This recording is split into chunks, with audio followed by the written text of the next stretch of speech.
ብልጽግና የአቡነ ሉቃስን ንግግር ካላወገዛችሁ ጥምቀትን አታከብሩም ብሎናል ቤተክርስቲያን ገለጸች። የኢትዮጵያ ኦርቶዶክስ የመንበረ ፓትርያርክ ጠቅላይ ቤተ ክህነት ዋና ስራ አስኪያጅና የባህር ዳርና ሰሜን ጎጃም አህጉረ ስብከት ሊቀ ጳጳስ ብፁዕ አቡነ አብርሃም ዛሬ በሰጡት አስቸኳይ መግለጫ ከብልጽግና በኩል ቤተክርስቲያን ላይ የደረሰውን ዛቻና ማስፈራሪያ ተናግረዋል። ብፁዕ አቡነ አብርሃም ቤተክርስቲያን ለምን ዝም አልሽ እየተባለች ትልቅ ፈተና ውስጥ ናት ያሉ ሲሆን ቅዱስ ሲኖዶስ የሚወስነውን ይወስናል እንጂ ለቤተክርስቲያን ትእዛዝ መስጠት አይቻልም ብለዋል።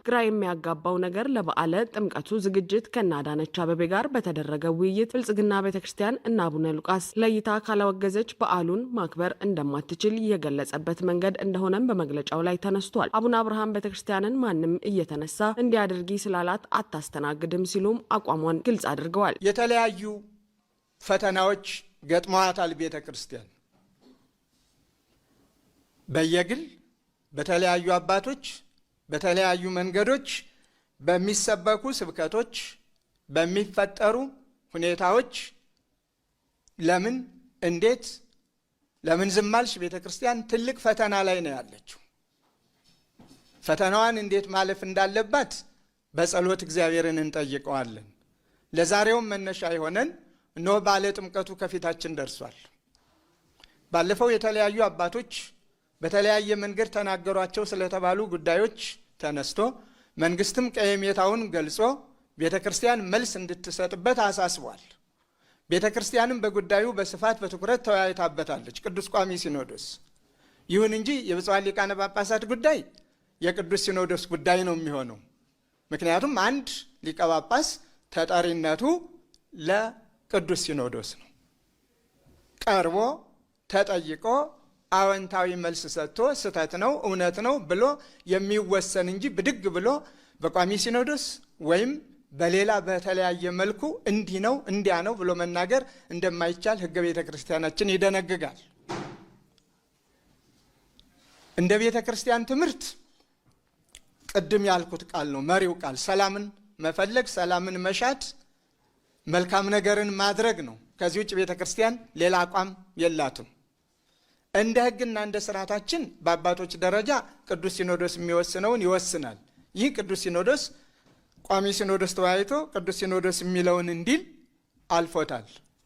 አሁን ግን ግራ የሚያጋባው በትናንትናው ዕለት ለበዓለ ጥምቀቱ የተሰየመው አብይ ኮሚቴ ከከተማ አስተዳደሩ ጋር ከሚመለከታቸው የጸጥታ ኃላፊዎች ጋር ከታላላቅ ባለስልጣናት ጋር ውይይት አድርጓል። በውይይቱም ውስጥ ይህ ከባድ ፈተና ሁልጊዜም እየተነሳ እንዳለና አሁንም በዓለ ጥምቀቱን ለማክበር ቅድመ ዝግጅት ቤተ ክርስቲያኒቱ እንዲህ አይነቱን ለይታ እንድታወግዝ የራሷን መልእክት እንድታስተላልፍ በመንግስት በኩል አቋም ተይዞ እንደተነገረው ሪፖርት አቅርቦልናል። ከዚህ ላይ ቆም ብለን ልናስብ የሚገባው ቤተ ክርስቲያን የራሷ ነፃነት አላት። ቤተ ክርስቲያን የራሷ ክብር አላት። ቤተ ክርስቲያን የራሷ ነፃ መድረክ ፈላጊ ናት። ሁሉም ያም ይህንን አድርጊ ይህንን አድርጊ ስላላት እየተጎተተች የተባለችውን የምታስተናግድ አትሆንም፣ አይደለችም።